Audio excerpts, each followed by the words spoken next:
কল্পনা করুন হাজার বছর আগের কথা।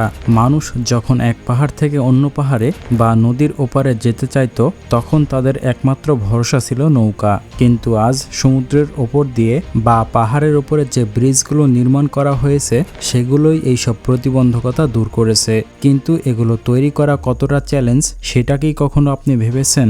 তো চলুন আজকের ভিডিওতে আমরা দেখব সমুদ্রের অতল পানিতে বা পাহাড়ের ওপরে কিভাবে এই সব শক্তিশালী ব্রিজগুলো নির্মাণ করা হয়, যা আধুনিক ইঞ্জিনিয়ারিংয়ের সবচেয়ে বড় পরিকল্পনা। দেখব কিভাবে জাদুকরি ছোঁয়ায় সম্ভব হচ্ছে পানির নিচে রড সিমেন্টের কাজ, আর কেনই বা 1000 টন ওজন হওয়া সত্ত্বেও এই কংক্রিটের ব্রিজগুলো ধসে পড়ে না। আজকের ভিডিওতে আমরা ব্রিজের সেই রোমাঞ্চকর নির্মাণ রহস্য ধাপে ধাপে উন্মোচন করব, যা আপনাকে এক নতুন অভিজ্ঞতা দেবে। তো চলুন শুরু করা যাক। তো প্রথমেই আসা যাক এর নকশাকরণে। একটি ব্রিজ কতটা শক্তিশালী হবে বা কত বছর টিকে থাকবে তা নির্ভর করে নদীর তলদেশের মাটির গঠনের উপরে। তাই ব্রিজ নির্মাণের প্রথম এবং সবচেয়ে গুরুত্বপূর্ণ ধাপ হলো মাটি পরীক্ষা। ইঞ্জিনিয়াররা বিশালাকার ড্রিলিং মেশিনের সাহায্যে নদীর তলদেশ থেকে কয়েকশো ফিট গভীর পর্যন্ত মাটির নমুনা সংগ্রহ করেন। এই সংগৃহীত মাটি ল্যাবরেটরিতে পরীক্ষা করে দেখা হয় সেটি কি নরম পলিমাটি নাকি বালুময় বা শক্ত পাথর। যদি মাটি বেশি নরম হয় তবে সেখানে পিলারের গভীরতা অনেক বেশি রাখা হয়। এই পরীক্ষার ফলাফলের উপর ভিত্তি করেই স্থপতিরা সিদ্ধান্ত নেন ব্রিজটি কেমন হবে। এটি কি বিশাল পিলারের উপরে দাঁড়িয়ে থাকা ডিম ব্রিজ হবে নাকি তার দিয়ে ঝুলানো সাসপেনশন ব্রিজ হবে।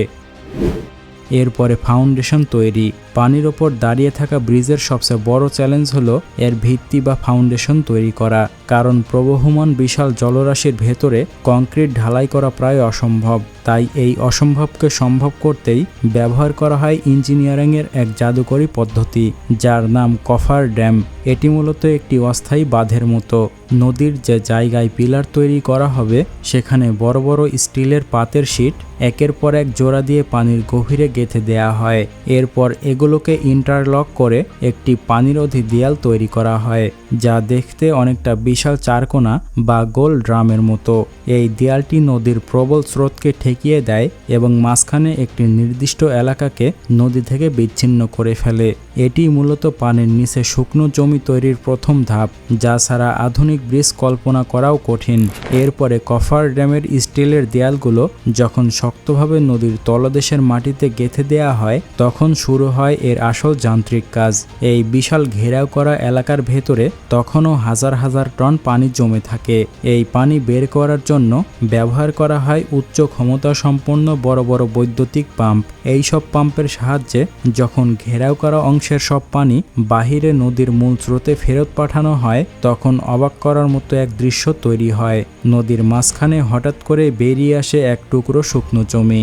এই শুকনো জায়গার উপর দাঁড়িয়ে ইঞ্জিনিয়ার ও শ্রমিকরা অনায়াসে ভারী যন্ত্রপাতি ব্যবহার করতে পারেন এবং কোনো প্রকার পানির স্রোত ছাড়াই পিলারের ফাউন্ডেশন ঢালাই করতে পারেন। কফার ড্যামের এই পদ্ধতিটি কম গভীর বা মাঝারি গভীরতার নদীর জন্য অত্যন্ত কার্যকর, যা বছরের পর বছর ধরে ইঞ্জিনিয়ারদের এক আস্থার নাম হয়ে দাঁড়িয়েছে।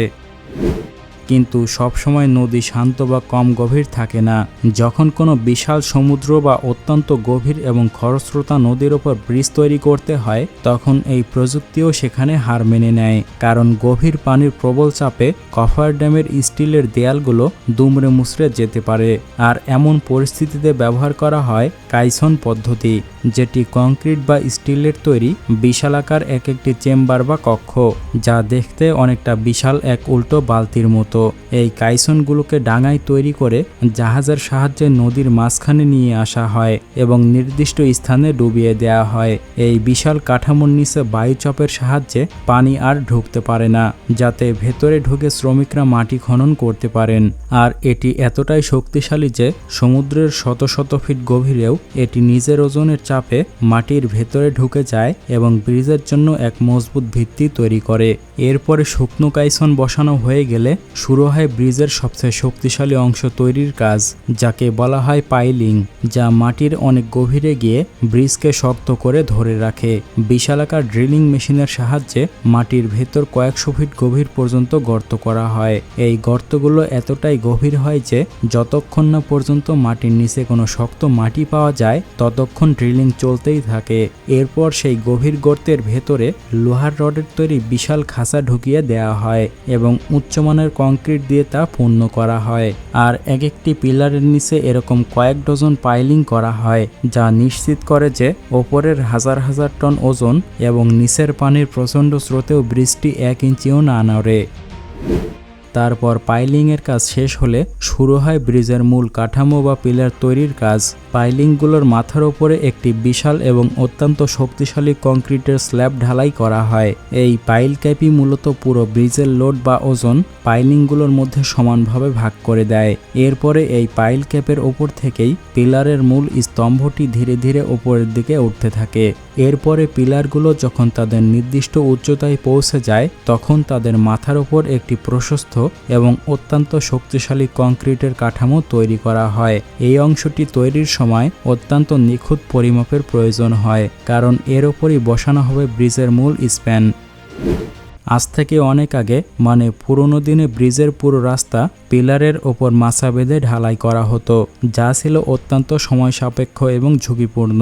কিন্তু আধুনিক যুগে ব্যবহার করা হয় প্রিকাস্ট সেগমেন্ট প্রযুক্তি, মানে ব্রিজের রাস্তার এক একটি বিশাল অংশ বা খণ্ড আগে থেকেই কোনো কারখানায় বা নদীর পাড়ে নির্দিষ্ট সাঁচে ঢালাই করে তৈরি করে রাখা হয়।